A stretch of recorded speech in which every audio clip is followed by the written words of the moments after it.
Hi everyone, Tracy here. This is Julian Journey 365, number 5, I believe. So, you know, before I start, I'm just have to say this. I've never invited so many people into my bedroom as I've been doing lately. I just thought that was kind of funny because I'm always doing this from my bed. But I want to introduce you to my two dogs. I normally have a cat on the bed too, but not at this moment. So this is Smokey. Say hi, Smokey. Say hi, Smokey. Oh, good boy. And this is Gracie. There's my Gracie girl. Yes, they. I don't know. I really do believe that animals know when you're not feeling well, and they don't always sleep in bed with me.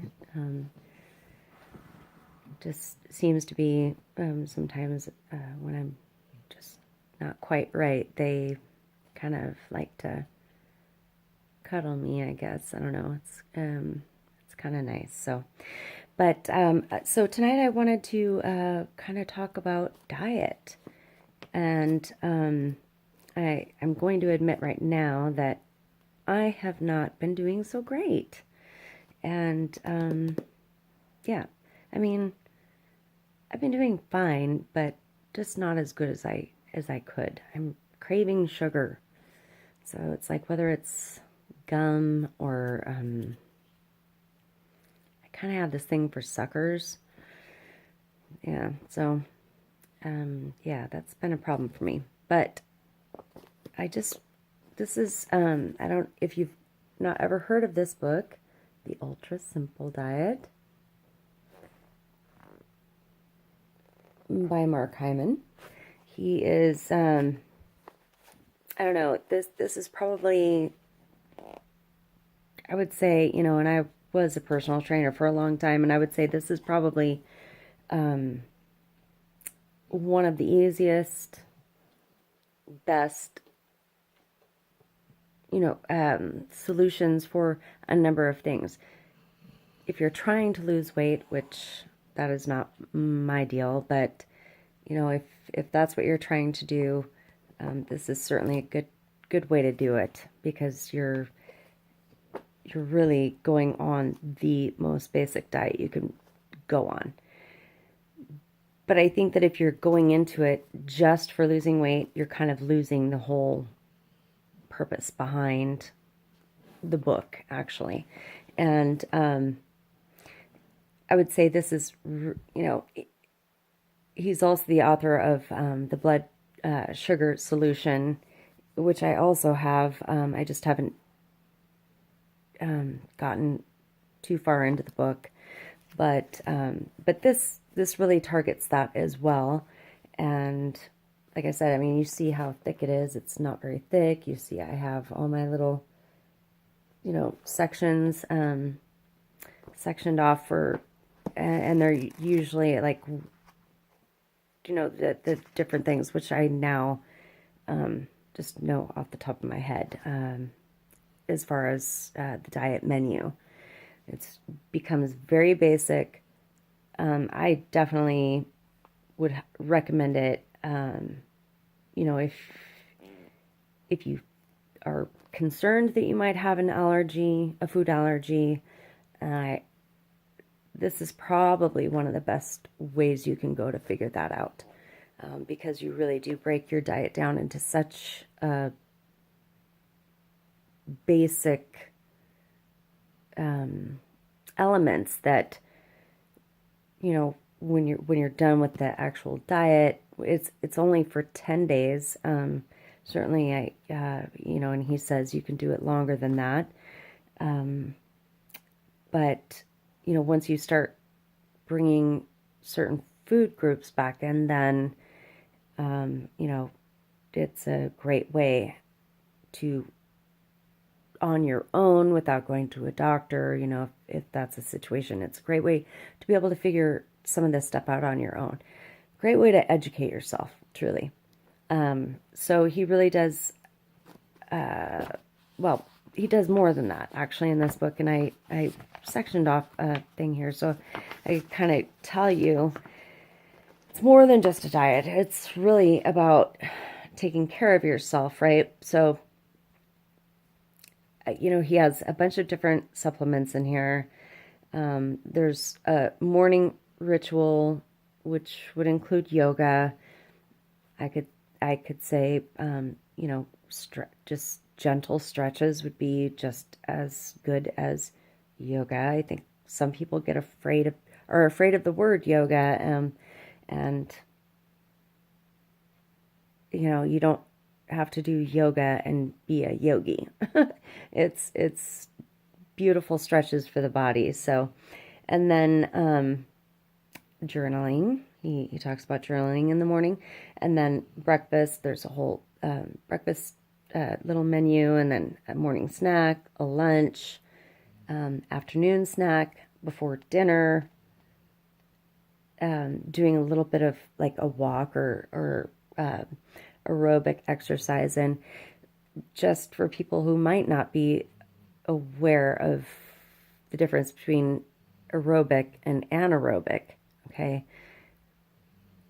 A lot of people think that when you talk about aerobic exercise, you think about like jumping around or doing like jumping jacks or running or whatever, and the fact is that we are always in a state of aerobic activity. Always in a state of aerobic activity. From the time we wake up to the time we go to bed. The only time that we are in an anaerobic activity is when we are out of breath. If we're running so hard that we, one of the best ways that I used to like to describe it to my clients was, you should be able to talk. Maybe a little strained, but you should be able to talk when you're doing your exercise.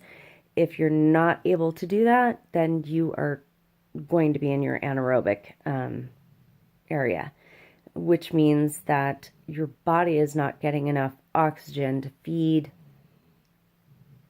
each, a component of your body.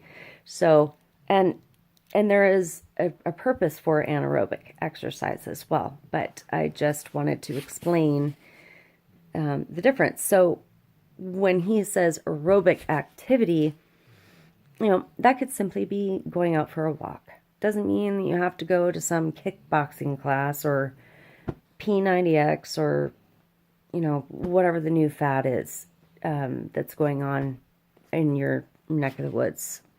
So, and then what I really love is,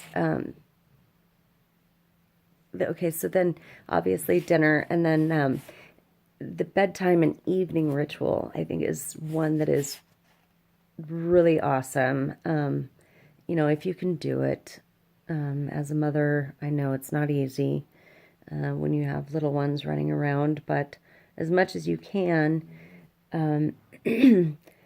doing a little bit of restorative yoga. Again, you could replace that word with stretch, okay? Doing a little bit of journaling. There's a whole bunch there, but also taking a bath, a nice detox bath, which I can't get to right now, but yeah, so it's all in the book though, and it really, it's really helpful. I've found it to be amazing. And to be honest with you, I was a little bit afraid that I might be that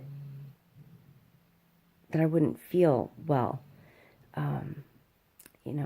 cutting out so much stuff. But the truth is, I really felt really good on it. The few times that I've done this diet, I've never done it. I've never done it for weight loss purposes. Although I did lose weight. It wasn't an extensive amount of weight, but I don't believe that I was doing the amount of activity that I could have been, or that I would normally have been doing. and if you're ill with fibromyalgia or ME, CFS, or lupus, or MS, or arthritis, um, you do what you can when it comes to exercise, and sometimes that's nothing at all. Sometimes it's range of motion exercises. If it's just sitting on the end of the bed and lifting your leg up and putting it down, and doing the other side, and um, or going for a walk down the street, or whatever exercise looks like in your life, then then that's what you should do. And yeah, so I just wanted to give you guys that. I do like that. There's a couple others which I'll talk about at some other time. I did also want to say that I love like this, the immune, the emergency, any of those formulas. I kind of almost swear by taking one a day. The only thing I would say is, you want to be careful if you're taking other supplements and whatnot. You know, uh, you're probably not going to be taking too much, but you don't want to be taking, an excessive amount of magnesium, which you shouldn't be doing anyway. But, and then adding more in other areas. You need to definitely be aware of what you're taking and how much you're taking, whether it's vitamin C or zinc or magnesium or vitamin D for that matter. And, so many of us who do suffer from these ailments lack in a lot of these areas, but we have to be extremely careful that we don't just go off the deep end and try to, fill our bodies with what we think we need, because it can kill you, plain and simple. So always talk to your doctor, always get advice, from either a doctor or a nutritionist. So, yeah. So I hope this was good. I think that the next video I will do, I will actually probably do a little chat about meditation and stress relaxation techniques, and go into a little bit of meditation, and then actually do maybe a short, very short guided meditation. So anyway, hope you're all doing wonderful. I hope that some of you are maybe going to start doing this with me. Leave questions. I will, if I don't have the answer, I'll find it. And just don't ever give up. Just keep going one step at a time. Keep on keeping on. Okay? Till next time.